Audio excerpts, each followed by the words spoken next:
So now that we have our door adjusted properly, we're ready to go ahead and put everything back together. Super. Okay. What's your first move after that then? The first thing we're going to do is put our inspection plate back on. Gotcha. As with all of our stainless steel screws going into aluminum, we have this small isolator. We need to ensure that didn't fall off. Then we're going to take a little bit of an isolator material. We use what's called Tef gel, and put just a little bit on the end of the screw.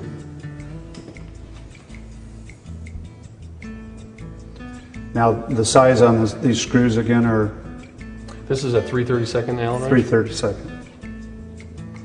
And that's consistent with all of your screws that you have in your door here, I would imagine, right? We try to use the same one as much as possible. These are 3/32. These larger ones are 3/8.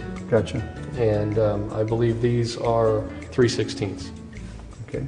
So when somebody's doing a repair, you only have to have 3 different tools to take your and loosen and take either the screws or bolts or whatever that you have out.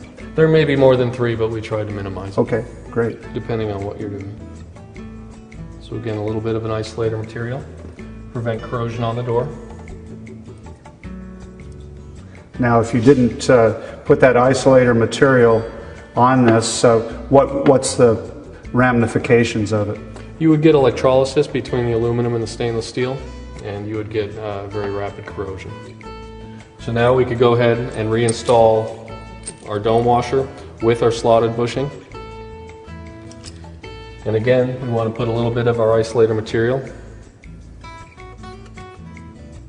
because these do go into an aluminum block in the door also. Gotcha.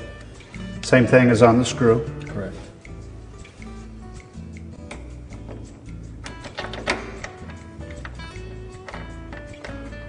Well, I can see where you want to pack a little bit of that stuff around with you when you're on your boat, right? We use quite a bit of it here in the shop.